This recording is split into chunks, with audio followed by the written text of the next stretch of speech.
بسم اللہ الرحمن الرحیم، السلام علیکم ورحمۃ اللہ وبرکاتہ۔ ناظرین محترم، خوش آمدید کہتے ہیں آج کی اس نشست میں۔ بہت اہم موضوعات ہیں آج کی اس خاص نشست میں۔ ایک تو جو ایران امریکہ مذاکرات کا دور ہے، پاکستان میزبانی کر رہا ہے،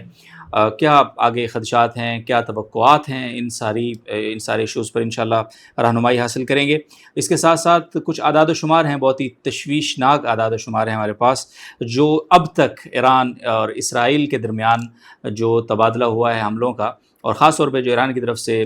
حملے کیے گئے ہیں، وہ حملے کس ملک پہ سب سے زیادہ، کن ممالک پہ سب سے زیادہ ہیں، اعداد و شمار آپ کے سامنے رکھیں گے اور اس کے بعد اس پہ تبصرہ لیں گے، اور یقیناً وہ بہت کچھ سوچنے پہ ہمیں مجبور کرے گا۔ اس کے ساتھ ساتھ پاکستان اور سعودی عرب کا دفاعی معاہدہ تھا، اس دوران سعودی عرب پہ حملے ہوتے رہے لیکن وہ دفاعی معاہدہ بظاہر خاموش رہا، اس کی کیا وجہ تھی، اس پر بھی بات کریں گے۔ اور اس کے ساتھ ساتھ پاکستان افواج پاکستان کے حوالے سے گزشتہ کچھ دنوں سے ایک عجیب و غریب قسم کا پروپیگنڈا کہ فرقہ وارانہ بنیاد پہ افواج پاکستان میں ایک تقسیم کی کوشش، ایک مذموم کوشش، اس کے اوپر ایز اے قوم ہمارا کیا رویہ ہونا چاہیے، اور اس کے اسباب کیا ہیں اور سدباب کیا ہے، اس پر بھی بات کریں گے۔ سرپرست اعلیٰ جامع الرشید، ہمارے استاذ محترم، ہمارے رہبر مرشد حضرت مفتی عبدالرحیم صاحب کا وقت ہمیں حاصل ہے آج کی اس نشست میں، اور آغاز کرتے ہیں باقاعدہ طور پہ گفتگو کا۔ السلام علیکم ورحمۃ اللہ وبرکاتہ۔ جی، وعلیکم السلام ورحمۃ اللہ وبرکاتہ۔ حضرت بہت شکریہ۔ پہلا سوال حضرت، ظاہر ہے اس وقت سب سے زیادہ جو چیز ڈسکس ہو رہی ہے وہ ایران اور امریکہ کے درمیان مذاکرات ہیں، اور پاکستان سب سے زیادہ خبروں میں ہے، کیونکہ پہلے فیلڈ مارشل عاصم منیر صاحب نے ڈونلڈ ٹرمپ کو کال کی، اگلے دن پھر پرائم منسٹر آف پاکستان نے ایران کے صدر کو کال کی، اور بہرحال نتیجتاً ایک فی الحال عارضی جنگ بندی، اور اس کے نتیجے میں مذاکرات، امریکہ کے نائب صدر مذاکرات کو لیڈ کرتے ہوئے نظر آ رہے ہیں، بہت بڑی ڈیولپمنٹ ہے۔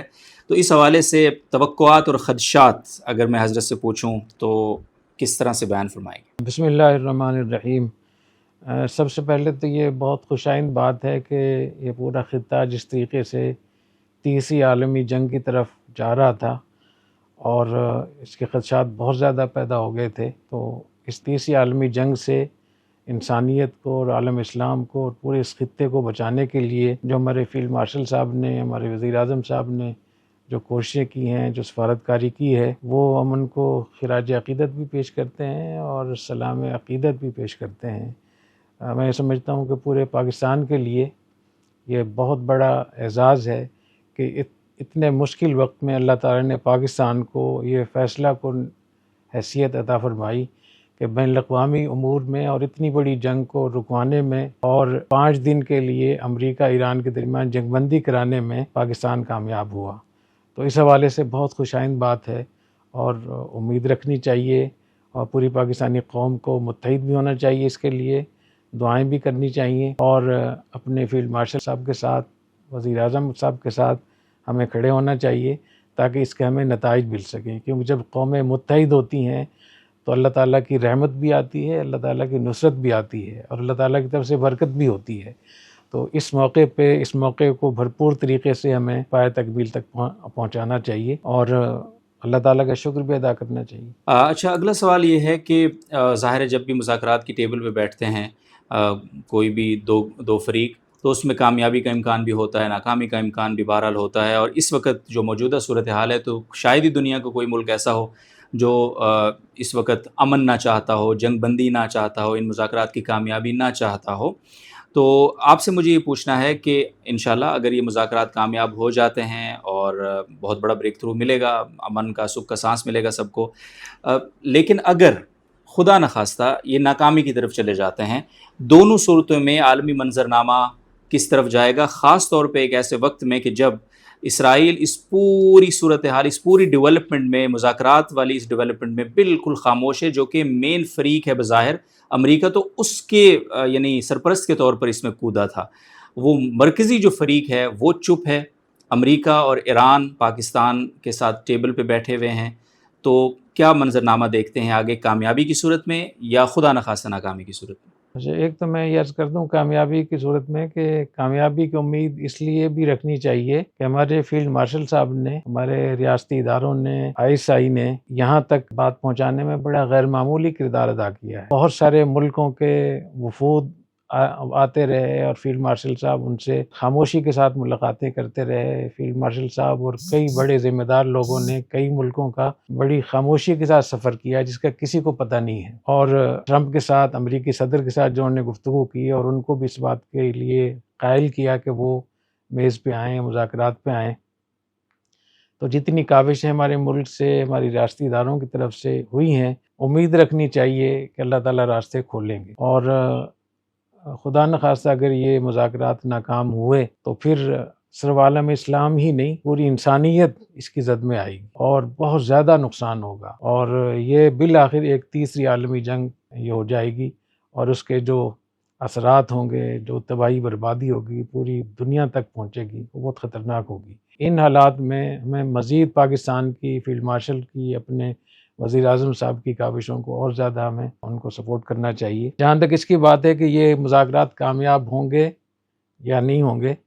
تو بعض سنجیدہ سوالات یہاں بالکل موجود ہیں. ایک یہ کہ یہ مذاکرات امریکہ اور ایران کے حوالے سے ہو رہے ہیں، اسرائیل اس میں بیچ میں بالکل خاموش ہے اور کچھ اس کا پتہ نہیں کہ وہ کیا کرے گا، جبکہ اصل جنگ بنیادی طور پر تو اسرائیل کے ساتھ تھی. پھر یہ کہ جو امریکی اب تک ان کے جو رویے رہے ہیں تو وہ بہرحال اسرائیل کو پھر آگے سپورٹ بھی کرتے ہیں. تو اگر یہ مذاکرات اللہ کرے کامیاب ہو جائیں تو اس کا اسرائیل ایران جنگ کے اوپر کیا اثر پڑے گا اور خلیجی ممالک کو جو خطرات لاحق ہیں اور جتنی تباہی بربادی ہونے جا رہی ہے اس کے لیے کتنا یہ کارآمد ہوگا، یہ نتیجہ اس کا، یہ مستقل سوال ہے. تیسرا سوال اس میں یہ بھی ہے کہ اس جنگ کو پھیلانے کے لیے جتنی اب تک اسرائیل نے اور ایران کی طرف سے کوششیں ہوئی ہیں تو اس کے مقاصد کیا ہیں، اس کے اہداف کیا ہیں؟ کیونکہ سب کو معلوم ہے کہ جنگ کے پھیلانے سے اس خطے کو، عالم اسلام کو، بلاد حرمین شریفین کو، پاکستان کو بہت نقصان ہوگا. اور فائدہ کس کو ہوگا؟ وہ اسرائیل کو ہوگا. اس سے پہلے عراق تباہ برباد ہوا، لیبیا تباہ برباد ہوا. اس کا فائدہ اسرائیل کو ہوا کہ تینوں ملک اس کے مقابلے میں تھے. جب اسرائیل نے دیکھا کہ تینوں ملک وہ سقوط کر گئے ہیں، ختم ہو گئے ہیں، تو اس کے بعد انہوں نے غزہ پہ جو مظالم کیے ہیں، وحشیانہ مظالم، وہ سب کے سامنے. تو اگر یہ جنگ باقی رہتی ہے اور اسی جنگ کو آگے رکھا جاتا ہے تو پھر مزید اسرائیل مضبوط ہوگا اور خطے میں جو دوسرے ممالک ہیں جن کے اندر قوت ہے یا قوت آ سکتی ہے، ان کو ڈوز دی جا سکتی ہے، وہ مزید کمزور ہوں گے. تو اس میں ایک بہت سنجیدہ ایک سوال بھی ہے اور سنجیدہ خدشہ بھی موجود ہے، واقعی حقیقی خدشہ موجود ہے کہ اس جنگ کو بڑھانے کے لیے کون کون سے ملک ہیں جو اس میں کردار ادا کر رہے ہیں. میں یہ چاہوں گا کہ اس بارے میں جو اس کی ایران کی تاریخ ہے اس تاریخ کو ایک مرتبہ مختصراً دہرا دیا جائے. تو میں اس میں مختصراً بات بتا رہا ہوں کہ ایران کی تاریخ 1979 میں انقلاب آیا، 1979 سے لے کر 2026 تک تو 8-10 مواقع ایسے ہمیں نظر آتے ہیں کہ انہوں نے امریکہ کے ساتھ اتحاد کیا ایران نے، اور کئی مواقع ایسے آئے کہ اسرائیل کے ساتھ بھی انہوں نے چشم پوشی کی اور ایک خاموش ان کے ساتھ انہوں نے موافقت کی. اس میں جو افغانستان پہ حملہ ہوا 9/11 کے بعد تو سب کو معلوم ہے کہ شمالی اتحاد نے امریکہ کو سپورٹ کیا اور شمالی اتحاد پراکسی تھی ایران کی، اور ایران کی مدد سے شمالی اتحاد کابل پہ قابض ہوا. تو اس وقت میں امریکہ اور ایران دونوں متفق تھے، دونوں نے مل کر طالبان کی حکومت کو گرایا تھا. اسی طریقے سے صدام کا جو بغداد پر جو حملہ ہوا تھا اس میں ایران نے امریکہ کا استقبال کیا تھا. مقتدیٰ صدر اور جتنے بھی بڑی سطح کے ان کے لیڈر تھے جو ایران نواز تھے وہاں، تو ایران کی مدد سے انہوں نے امریکیوں کا استقبال کیا. اور پھر مقتدیٰ صدر نے صدر صدام کو جو پھانسی دی، اس کے گلے میں پھندا لٹکایا، تو وہ بھی سب امریکہ کی مدد کے لیے تھا. اور آپ کو یاد ہوگا کہ وہ محرم کی ذی الحجہ کی 10ویں تاریخ تھی، عید کے دن، عید الاضحیٰ کے دن ان کو پھانسی دی گئی اور مقتدیٰ صدر نے خود پھندا لگایا اس میں. اور جس طریقے سے اس کو منایا گیا، جشن منایا گیا، امریکہ اور ایران نے دونوں نے مل کر وہ سب کے سامنے. اسی طریقے سے بلوچستان میں گوادر کو خراب کرنے کے لیے، سی پیک کو خراب کرنے کے لیے ایران، امریکہ یہ دونوں مل کر لگے ہوئے ہیں. انڈیا بھی ساتھ ہے ان کے ساتھ اور اسرائیل بھی اس میں ساتھ ہے. تو بہت سارے ایسے مواقع ہم نے دیکھے ہیں کہ ایران اور امریکہ کا اتحاد ہوا اور مل کر انہوں نے پروجیکٹ کیے ہیں. اسی طریقے سے کئی مواقع میں انہوں نے اسرائیل کے ساتھ بھی مل کر کام کیا ہے. لیکن مجھے یاد نہیں ہے کہ ان 45-46 سالوں میں کبھی بھی سعودی عرب کے ساتھ انہوں نے اتحاد کیا ہو۔ تو یہ ایک سنجیدہ خدشہ موجود ہے کہ اس کا جو جنگ بڑھائی جا رہی ہے، اس جنگ بڑھانے کے اندر کون کون لوگ شریک ہیں۔ بظاہر حکومت ایران وہ نہیں چاہتی کہ جنگ بڑھے، اور حکومت ایران جو ہے ان کے خیالات بہت اچھے ہیں، پاکستان کے ساتھ بھی ان کے اچھے معاملات چل رہے ہیں، لیکن جو وہاں کی اسٹیبلشمنٹ ہے پاسداران انقلاب کے نام سے، اصل طاقت تو ان کے پاس ہے۔ کیا وہ بھی مذاکرات میں شریک ہیں؟ یہ جو آپ نے پوچھا نا سوال، خدشہ کیا ہے، تو ان مذاکرات کے کامیابی کے لیے یہ بھی ضروری ہے کہ ایران کی حکومت اور ایران کی اسٹیبلشمنٹ دونوں ایک پیج پر ہوں۔ اگر دونوں ایک پیج پر نہیں ہے، جس کا خدشہ بالکل موجود ہے، تو ان مذاکرات میں حکومت تو مان جائے گی، لیکن پیچھے جو پاسداران والے لوگ ہیں وہ کیا مانیں گے اس کو؟ جی، جو اصل لڑ رہے ہیں۔ جی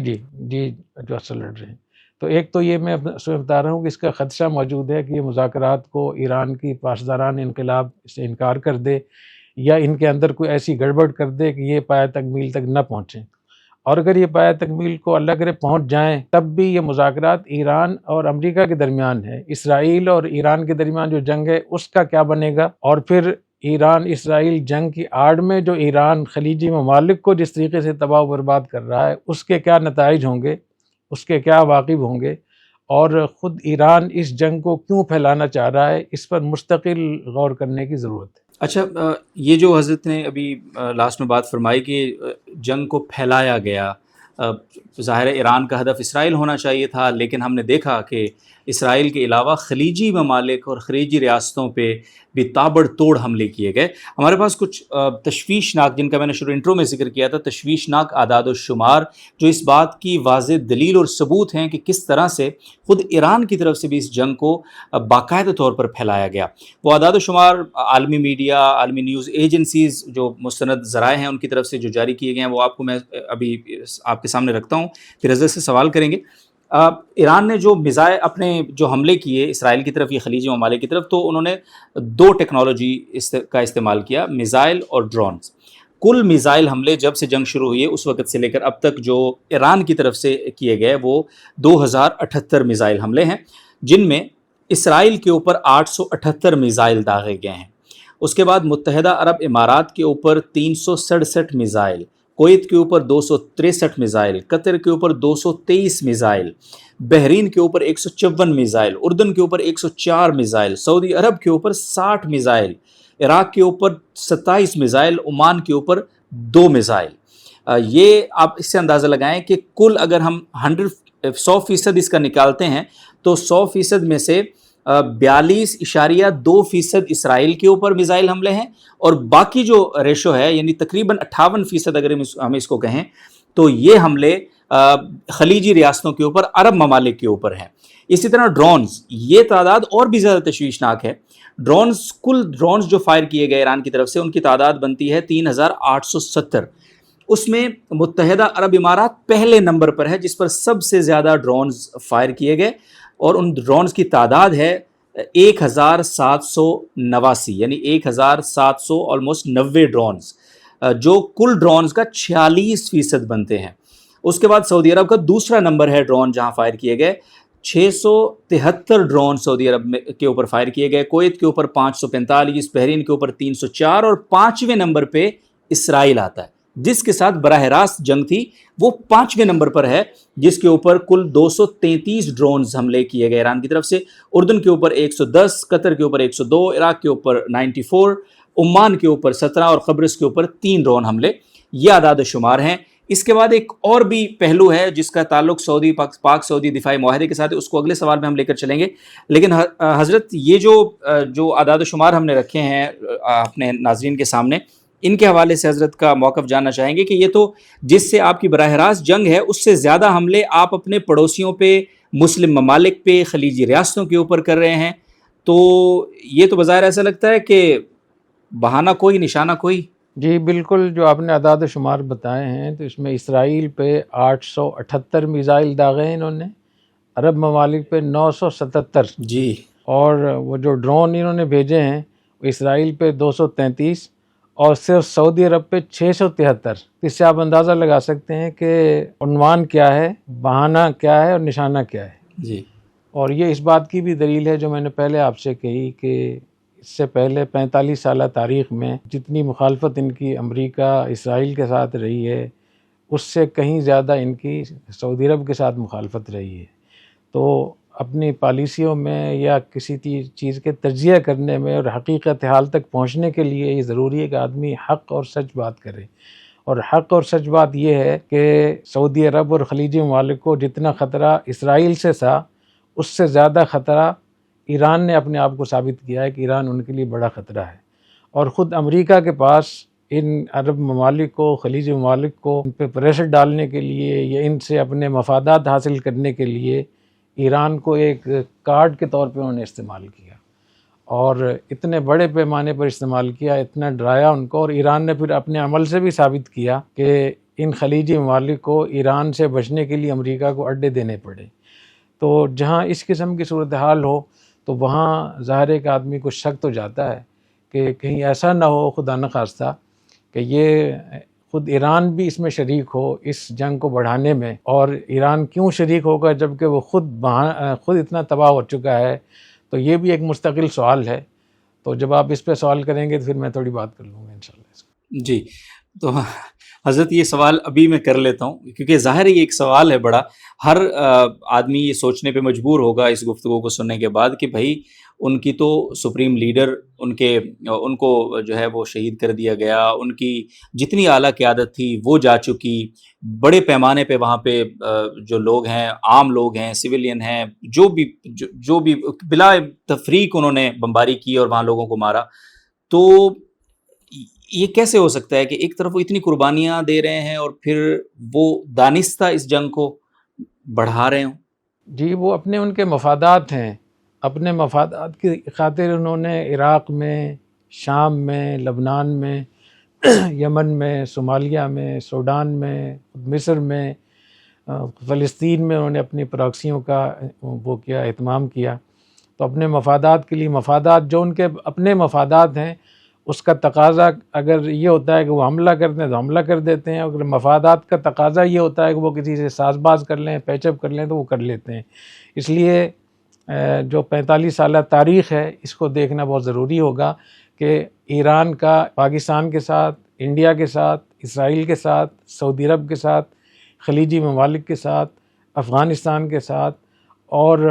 خود امریکہ کے ساتھ کیا رویہ رہا ہے، کیا معاملات رہے. تو میرے خیال ہے اگر اس کو سامنے رکھیں تو پھر آپ کو اندازہ ہوگا کہ یہ ممکن ہے، یہ خدشہ موجود ہے. مجھے کوئی اس قسم کی کوئی خبر میرے پاس بالکل نہیں ہے، لیکن میں اس تاریخ کو سامنے رکھتے ہوئے اور جو اعداد و شمار آپ نے بتائے ہیں اور پوری جو تاریخ ہے اس کو سامنے رکھتے ہوئے یہ ایک خدشہ موجود ہے کہ کہیں یہ جو بڑی طاقتیں ہیں ان کا اور اسرائیل کی کسی چیز پہ کوئی ڈیل نہ ہو گئی ہو یا کسی ڈیل کی طرف جا رہے ہوں. اور ڈیل کیا ہو سکتی ہے؟ وہ یہ ہو سکتی ہے کہ ایران کو تحفظ دیا جائے، جتنی تباہی ہوگی اتنی تباہی، اور اس کو باقی رکھا جائے اور خلیجی ممالک کے اوپر ایک تلوار کھڑی رکھی جائے تاکہ خلیجی ممالک کو اور زیادہ ان کو لوٹا جائے، ان کے پیسے بٹورے جائیں، ان کو اور زیادہ ڈرایا دھمکایا جائے. کیونکہ اگر ایران کی حیثیت ختم ہو گئی تو پھر امریکہ کے پاس کیا ایسا کارڈ ہوگا جس سے خلیجی ممالک کو وہ آگے ان کو وہ کرے گا. تو اس لیے اس کا خدشہ موجود ہے کہ کہیں ایسا تو نہیں. میں ایک دفعہ پھر بتا دوں کہ میرے پاس کوئی خبر نہیں ہے ایسی، لیکن میں اپنی جب تاریخ کو دیکھتا ہوں تو مجھے اس کا خدشہ محسوس ہوتا ہے کہ کہیں ایسا نہ ہو کہ اس جنگ کو پھیلانے کے لیے اسرائیل اور امریکہ اور ایران کے یہ جو شدت پسند گروہ ہے، جو وہاں کی اسٹیبلشمنٹ ہے، یہ کسی چیز پہ کہیں متفق نہ ہو گئے. اچھا حضرت، یہ پہلے آپ کی گفتگو میں بات اگرچہ آ چکی ہے، میں تھوڑا سا دوبارہ اس کو ریکال کرنے کے لیے پوچھ رہا ہوں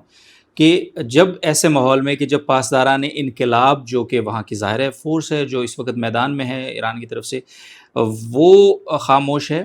اسرائیل مکمل طور پہ خاموش ہے مذاکرات کی اس پیش رفت پہ، تو جس طرح آپ نے پہلے اس کا اظہار کیا کہ اگر مذاکرات ظاہر ہم سب چاہتے ہیں انشاءاللہ کامیاب ہوں اور کامیاب ہو جاتے ہیں تو بھی عرب ممالک کے اوپر، خلیجی ریاستوں کے اوپر اسرائیل اور ایران کی یہ تلوار لٹکتی ہوئی محسوس کرتے ہیں آپ؟ جی بالکل بالکل، کیونکہ اصل جو پاسداران انقلاب اور اسرائیل ہے، باقی جتنے بھی ہیں اس میں جو فریق بنے ہوئے ہیں، وہ دوسرے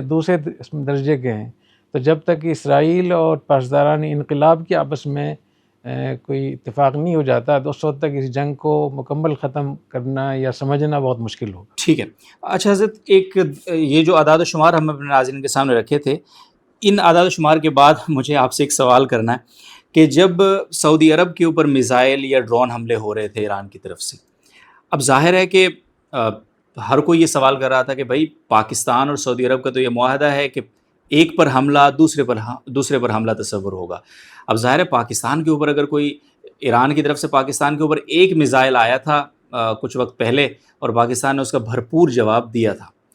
تو کیوں اس پورے معاملے میں یعنی پاکستان نے جواب نہیں دیا، اس پر کوئی اپنا اسٹرانگ رد عمل نہیں دیا، وہی مصالحت کی کوشش جس طرح ہم دیگر ممالک کے ساتھ کرتے ہیں؟ حالانکہ سعودی عرب وہ ملک ہے جس کے اوپر صرف اس کے امریکی فوجی اڈوں پر حملے نہیں ہیں، بلکہ جو اعداد و شمار ہیں اس میں اگر میں عرض کروں کہ آرامکو دنیا کی سب سے بڑی اس کی جو راس تنورہ آئل ریفائنری ہے اس پر ڈرون حملہ ہوا ہے. سعودی دارالخلافہ ریاض میں امریکن ایمبیسی پہ حملہ ہوا، اور یہ حملہ ایسے وقت میں ہوا کہ جب وہاں پہ مسلم ممالک کے وزرائے خارجہ اجلاس کر رہے تھے، مشترکہ اجلاس جاری تھا. یہ کتنی بڑی جسارت ہے اٹ سیلف. پھر مشرقی صوبے میں آئل ریفائنریز پر، پیٹرو کیمیکل سائنس پر، اس پر بڑا حملہ ہوا. پھر اسی طرح سے ایک اور آرامکو کی سائٹ پر حملہ ہوا. پھر الخراج کے رہائشی علاقوں پر حملے ہوئے. پھر جبیل میں پیٹرو کیمیکل کمپلیکس پر حملے ہوئے. تو یہ تو یا ان کی آبادی پر حملے تھے، یا دارالحکومت کے اندر حملے تھے، یا پھر ان کی اقتصادی جو جتنی بھی ان کی تیل کی تنصیبات ہیں، ظاہر ہے وہ ایک بہت بڑا اقتصاد کا معاش کا ذریعہ ہے سعودی عرب کے لیے، ریڑھ کی ہڈی ہے، ان کو ٹارگٹ کیا گیا. اس سب کے باوجود بھی پاکستان اور سعودی عرب کا دفاعی معاہدہ بولتا ہوا نظر نہیں آیا. اس کی کیا وجہ؟ جو آپ نے تفصیلات بتائی ہیں اس سے میرے خدشات کو مزید تقویت ملتی ہے کہ یہ کہیں نہ کہیں ایک اس خطے میں جنگ پھیلانے کے لیے ایران بھی شریک ہے، یعنی اس خدشہ بالکل موجود ہے.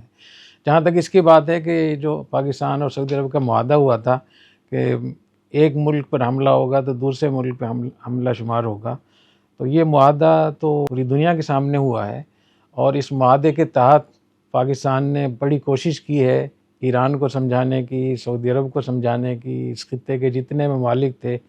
تاکہ یہاں تک نوبت نہ پہنچے. لیکن تمام ممالک نے، خلیجی ممالک نے، سب نے پاکستان کو سپورٹ کیا. ایران نے بالکل بات نہیں مانی. ایران کی حکومت نے بات مانی، لیکن ایران کے جو پاسداران انقلاب والے تھے انہوں نے بات نہیں مانی. بظاہر ایسے معلوم ہوتا ہے کہ بالآخر پاکستان کو اس معاہدے کو عملی جامہ پہنانا ہوگا، اور جتنی ایران کی اسٹیبلشمنٹ نے جتنا نقصان پہنچایا ہے اور جتنے بڑے پیمانے پر نقصان پہنچانے کی وہاں خبریں آ رہی ہیں، اور جس طریقے سے وہ اس مذاکرات میں بھی شریک نہیں ہو رہے ہیں، اور طرح طرح کی خبریں وہ پھیلاتے رہتے ہیں کہ ہم نہیں مانتے اس کو، ہمارے اسے کوئی تعلق نہیں ہے، اور روزانہ دھمکیوں پہ دھمکیاں دے رہے ہیں، اور پیٹرول بھی اپنے قبضے میں لے رہے ہیں اپنے ہرمز وغیرہ کے حوالے سے.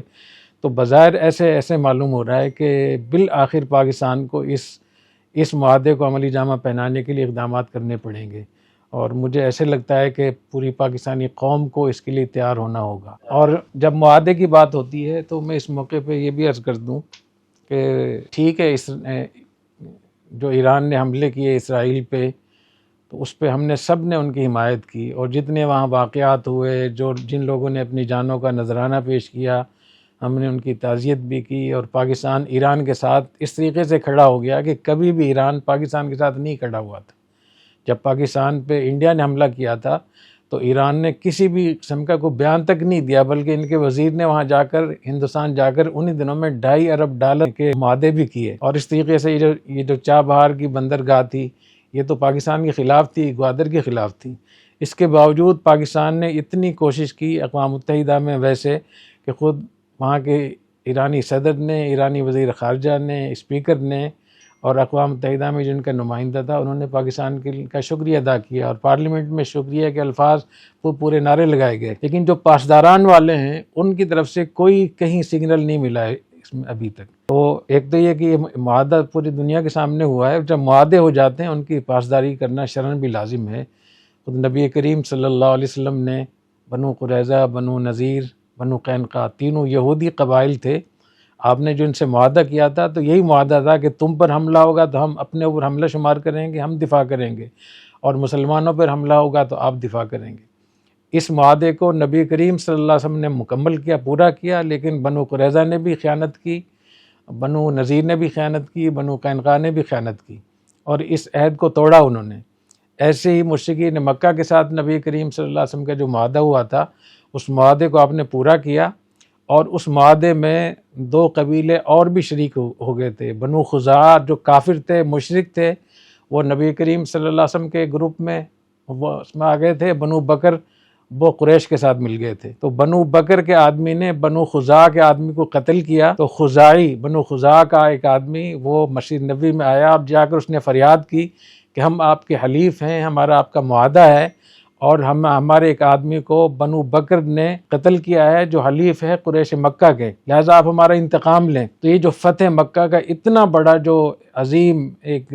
فتح مبین ہوئی تھی، اتنا بڑا غزوہ ہوا تھا،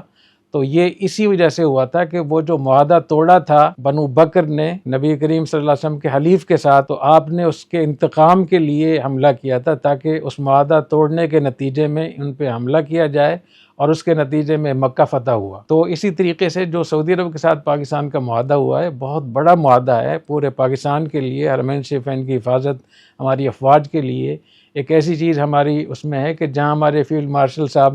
اتنے بڑے اللہ نے ان کو نوازا ہے، تو وہ محافظ حرمین شریفین بھی کہلاتے ہیں ماشاءاللہ۔ جی، تو اس معاہدے کو پر عمل کرنے کے لیے پوری قوم کو متحد بھی ہونا ہوگا، اور کسی بھی شش و پنج میں مبتلا ہونے کی بجائے مکمل طور پہ اپنی ریاست کے ساتھ، اپنی افواج کے ساتھ کھڑا ہونا ہوگا، اور اس کی برکت سے اللہ تعالی ہمیں کامیابیاں نصیب فرمائیں گے، اور ہو سکتا ہے کہ اس کی برکت سے پاسداران انقلاب بھی اپنی رائے کو تبدیل کرنے میں وہ کامیاب ہو جائیں، ہم لوگ کامیاب ہو جائیں ان کی رائے تبدیل کرنے میں، اور ہو سکتا ہے کہ اسرائیل کو بھی عقل آ جائے۔ بہت شکریہ حضرت، یہ آپ نے نام لیا فیلڈ مارشل صاحب کا تو مجھے ایک سوال یاد آ گیا۔ جب سے یہ ابھی انہوں نے جنگ بندی کی کاوش کی ہے، کوشش کی ہے، تو ظاہر ایک بہت بڑی ڈیولپمنٹ تھی، دونوں طرف سے بڑے سخت بیانات، اور پھر ایک بہت ہی شدید قسم کی جنگ وہ پوری دنیا دیکھ رہی تھی، اور سب ہکا بکا تھے کہ اس کو کیسے اور کون روک سکتا ہے۔ تو ایسے میں فیلڈ مارشل صاحب کی کال جاتی ہے، اور پھر اس کے بعد بہرحال ایک 5 دن کا سیز فائر سامنے آتا ہے، تو بہت سارے نوجوان پاکستان کے ٹویٹر پہ ہم دیکھ رہے ہیں، فیس بک پہ ہم دیکھ رہے ہیں، تو وہ ایک مطالبہ کر رہے ہیں کہ نوبل پیس پرائز جو ہے وہ فیلڈ مارشل جناب سید عاصم منیر صاحب کو دینا چاہیے۔ تو یہ جو مطالبہ ہے، اس مطالبے کے حوالے سے آپ کی کیا رائے ہے؟ نوجوانوں کا یہ مطالبہ اس کو کس نظر سے دیکھتے ہیں؟ دیکھیے،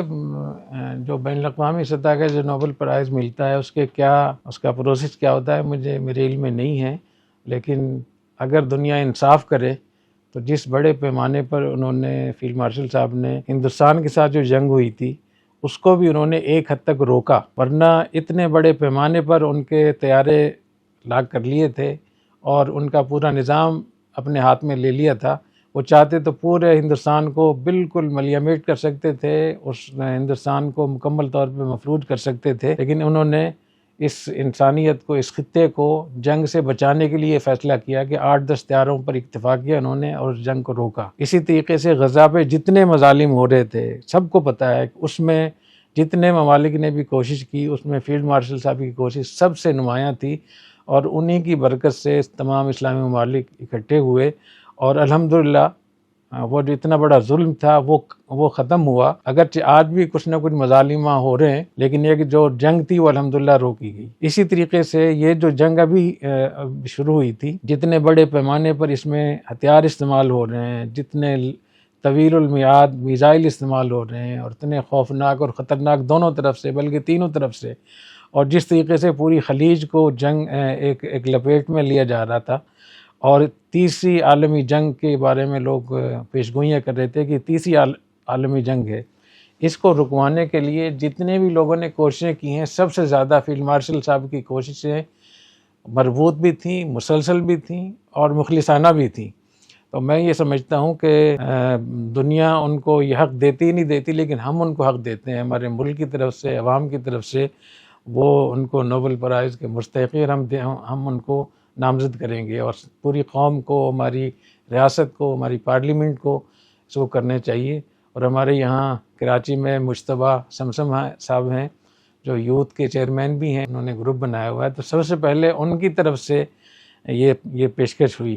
تو میں یہ سمجھتا ہوں کہ اس کے لیے ہمیں باقاعدہ ایک مہم چلانی چاہیے، کمپین چلانی چاہیے، اور بجائے اس کے کہ دوسرے لوگ اس نوبل پرائز کو لیں، تو ہمارے جو فیلڈ مارشل صاحب ہیں وہ اس کے بالکل مستحق ہیں۔ جزاکم اللہ، بہت شکریہ حضرت۔ آخری دو سوال ہیں۔ ایک بڑا اہم سوال ہے اور بڑا بنیادی، ہماری فوج کی ایک خوبصورتی یہ ہے، اور جس طرح فیلڈ مارشل صاحب کی ایک تقریر بھی ہے نا، کہ ہم کامریڈز کی طرح لڑتے ہیں۔ ہمیں نہیں پتہ ہوتا کون سندھی، پنجابی، بلوچ، پٹھان کون ہے، کوئی نہیں پتہ ہوتا کون شیعہ، سنی، وہابی، اہل حدیث، فلاں فلاں کون ہے۔ ہمیں یہ پتہ ہوتا ہے ہم سب پاکستانی ہیں، اور ہمیں پاکستان کے دفاع کے لیے اپنی جان بھی قربان کرنی پڑے تو ہم کریں گے۔ اب اس فوج میں یہ حالیہ کچھ جو ڈیولپمنٹس ہوئیں، ان کے بعد ایک عجیب سی فرقہ وارانہ، یعنی بدبو اس کو میں کہوں گا، بو کہوں گا، وہ پھیلانے کی کوشش، کہ کوئی فرقہ کہتا ہے کہ ہم 3.5 لاکھ ہمارے نوجوان ہیں فوج میں، ہم پتہ نہیں کیا کریں، ان کو لے کر کیا کریں گے۔ کوئی کہتا ہے کہ جی ہم 10 لاکھ فوجی جو ہے نا ہم لے کر آ جائیں گے، یا ہمارے لوگ اتنی بڑی تعداد میں۔ اس طرح کا ایک ڈیوائڈ سا ہے، حالانکہ ہماری فوج کی تو خوبصورتی ہی اتحاد اور اتفاق اور نظم اور ضبط اور ہر چیز سے بالاتر ہو کر صرف پاکستانی بن کے اپنے وطن کے لیے میدان عمل میں اترنا، لڑنا، اور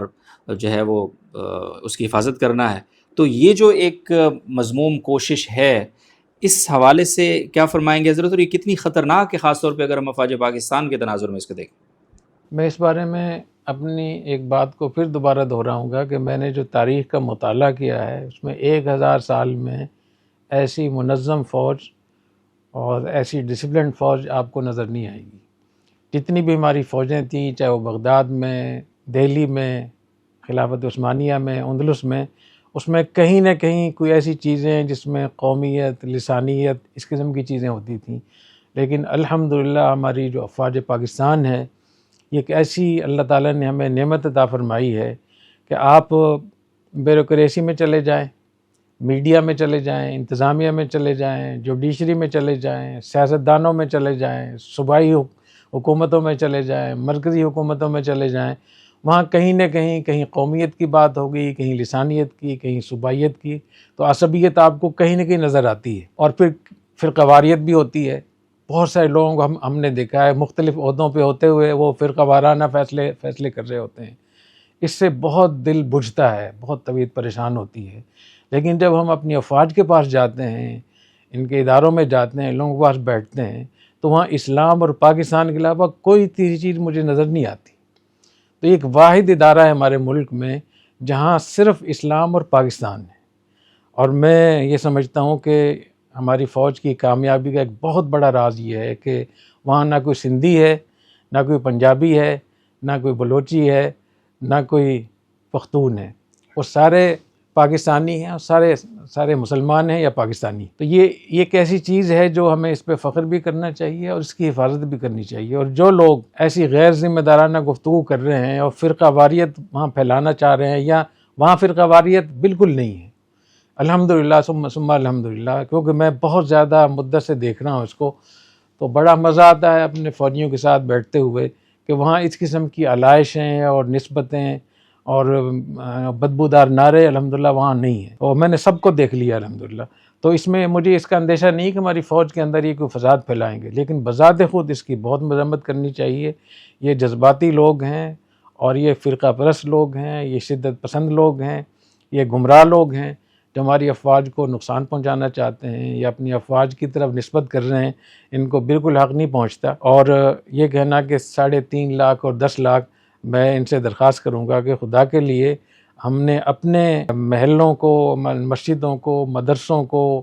اپنے تحریکوں کو ہم نے کتنی چیزوں سے منسوب کر دیا ہے۔ تو ایک ادارہ بچا ہوا ہے افواج پاکستان، اس کو بالکل آپ لوگ ہاتھ نہ لگائیں، اور مہربانی ہوگی کہ اگر آپ کا اس پہ سایہ بھی نہ پڑے تو بہت بہت بہتر ہوگا۔ تو اللہ تعالیٰ ہماری فوج کو سلامتی کے ساتھ اس کی حفاظت فرمائے، آمین۔ اور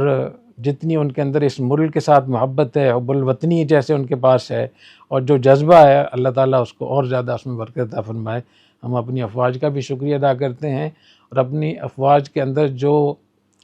قانون کی عملداری ہے، جو رٹ ہے، جو ڈسپلن ہے، جو نظم و ضبط ہے، جو میرٹ ہے، جو وہاں جدید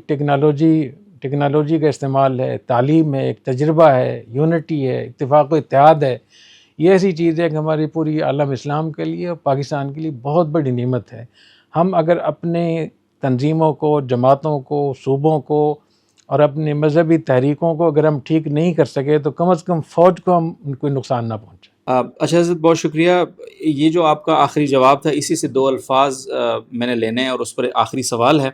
ایک تو آپ نے فرمایا حب الوطنی، تو مجھے حب الوطنی کی تھوڑی سی تعریف آپ سے سمجھنی ہے، حب الوطنی ہوتی کیا ہے۔ دوسرا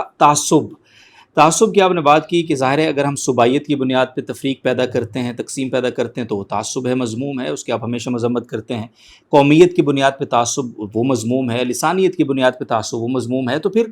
وطنیت کی بنیاد پہ اگر کوئی تعصب کرتا ہے تو وہ ان تعصبات کی طرح تعصب کیوں نہیں ہوگا، مذموم کیوں نہیں ہوگا؟ ایک بات۔ اور دوسرا سوال اس میں یہ کہ ہمارے ظاہر ہم اپنی افواج پاکستان، اپنے جوانوں کو مجاہد سمجھتے ہیں، مجاہد مانتے ہیں، اللہ کے راہ میں جہاد کرنے والا، غازی، شہید، یہ درجہ ان کا مانتے ہیں، اس پہ ایمان رکھتے ہیں۔ تو ایک آرگومنٹ اس میں یہ ہوتا ہے کہ جہاد کا تو بیسک فلسفہ یہ ہے کہ جہاد تو اللہ کے لیے ہوتا ہے، جہاد، اور ہمارے افواج کا سلوگن ہے کہ ہم تو وطن کے دفاع کے لیے جان دیتے ہیں۔ تو وطن کے دفاع کے لیے کون سا جہاد ہے، اور یہ کس کانسیپٹ کے ذریعے ہم ان کو مجاہد کہتے، سمجھتے یا مانتے ہیں؟ یہ کچھ سوالات ہیں حضرت، ان کا اگر جواب مل جائے آخر میں۔ جی، عصبیت اور حب الوطنی میں فرق ہے۔ عصبیت کا مطلب تو یہ ہوتا ہے کہ اپنی قوم کی وجہ سے، اپنے صوبے کی وجہ سے یا زبان کی وجہ سے حق بات کا انکار کرنا، اور اپنی قوم اور صوبے اور زبان کی وجہ سے غلط بات کی تائید کرنا۔ تو یہ غلط ہے، چاہے وہ وطن کی سطح پہ ہو، چاہے وہ قوم کی سطح پہ ہو، چاہے صوبائی سطح پہ ہو، وہ تو غلط ہے۔ اور ایک ہے اپنے ملک کے لیے، اپنے دفاع کے لیے لڑنا، اپنے ملک سے محبت کرنا، اور اپنے ملک پہ اگر کوئی حملہ آور ہو جائے تو اس کا دفاع کرنا۔ تو یہ تو جہاد ہے، یہ عصبیت نہیں ہے، یہ جہاد ہے جو فرض ہے۔ اور اپنے جان مال عزت کا دفاع کرنا، اور جان مال عزت کے تحفظ کے لیے کسی سے لڑنا، دشمن سے، حملہ آور سے لڑنا، یہ عصبیت نہیں ہے، تعصب نہیں، بلکہ یہ جہاد فی سبیل اللہ ہے، قتال فی سبیل اللہ ہے، جو اسلام میں سب سے زیادہ اجر و ثواب کا عمل ہے۔ باقی جہاں تک اس کی بات ہے کہ جو لوگ فوجی لوگ کہتے ہیں ملک کے لیے لڑ رہے ہیں، جبکہ وطن کے لیے لڑنا تو کوئی جہاد نہیں ہے، تو اس کا میں بتانا چاہ رہا ہوں کہ وطن کی قسمیں ہوتی ہیں۔ ایک وہ وطن ہوتا ہے جس کا جو صرف ایک ریاست اور ایک مملکت ہوتی ہے۔ ریاست میں تھوڑا فرق ہوتا ہے، وطن تو کوئی بھی ہو سکتا ہے، کسی کا بھی ہو سکتا ہے، لیکن جب اس کی شکل ایک ریاست کی ہو اور اس ریاست کے جو کرتا دھرتا ہوں وہ مسلمان ہوں اور وہ اسلامی قانون نافذ کرنے پر قادر ہوں، چاہے وہ نہ کرتے ہوں لیکن قادر ہوں، تو ایسا جو وطن ہوگا، ایسی جو ریاست ہوگی، اس کو دارالاسلام کہیں گے، اور دارالاسلام کی ایک بالش زمین کا دفاع بھی فرض ہو جاتا ہے۔ تو پاکستان ایک دارالاسلام ہے، اسلامی ریاست ہے، مسلمانوں کی ریاست ہے، اس کی دفاع کے لیے لڑنا یہ جہاد فی سبیل اللہ ہے، اور جو ہمارے فوجی بھائی اس کے لیے جانیں دے رہے ہیں تو یہ بہترین شہادت ہے، اللہ کے راستے میں ہے۔ تو اپنے ملک کا دفاع کرنا، اپنے دارالاسلام کا دفاع کرنا، اسلامی مملکت کا دفاع کرنا، یہ جہاد ہے، اور اس جہاد کے نتیجے میں اگر کسی کی جان جاتی ہے تو وہ اعلیٰ درجے کی شہادت ہے۔ تو یہ دونوں باتیں ٹھیک ہے، اپنے ملک کے لیے بھی لڑ رہے ہیں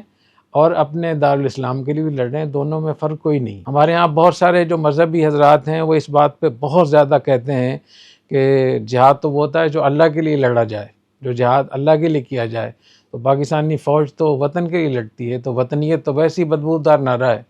تو بھائی وہ وطن جو اسلام کے نام پہ بنا ہو اور اس مسلمانوں کی ریاست ہو، وہ تو ایک بڑی نعمت ہے، اور اسلام میں سب سے زیادہ اہمیت تمام اجتماعی کاموں میں ریاست کو اہمیت حاصل ہے، اور ریاست کے کام جب آ جاتے ہیں تو پھر باقی جتنے بھی کام ہوتے ہیں وہ دوسرے درجے میں چلے جاتے ہیں۔ یہی وجہ ہے کہ نبی کریم صلی اللہ علیہ وسلم نے ریاست مدینہ کو بچانے کے لیے 4 نمازیں تک آپ نے قضا فرمائی، غزوہ احزاب میں 4 نمازیں قضا ہو گئی تھیں، تو ریاست مدینہ تھی، تو جہاں بھی مسلمانوں کی ریاست ہوگی اس کے دفاع کے لیے لڑنا، یہ اللہ کے لیے لڑنا بھی ہے اور اپنے ملک کے لیے لڑنا بھی ہے، اور یہ جہاد فی سبیل اللہ بھی ہے، قتال فی سبیل اللہ بھی ہے، اور اللہ کے راستے میں شہادت بھی ہے. تو اس میں کوئی تعارض نہیں ہے، دونوں باتوں میں فرق نہیں. جزاکم اللہ خیر حضرت، بہت شکریہ وقت کے لیے. اور ناظرین محترم، الحمدللہ بہت ہی زبردست بڑی قیمتی گفتگو آپ نے سنی. مذاکرات کے حوالے سے ہمیں آگے کس طرح سے اپنے مائنڈ سیٹ کو ریڈی رکھنا چاہیے، کن چیزوں کے لیے، خدشات کیا ہیں، توقعات کیا ہیں، یہ ساری چیزیں آپ نے دیکھیں. اسرائیل ایران کی جو کشمکش ہے، خطے میں جنگ کو بڑھانے کی جو بڑی تشویشناک خواہش ہے،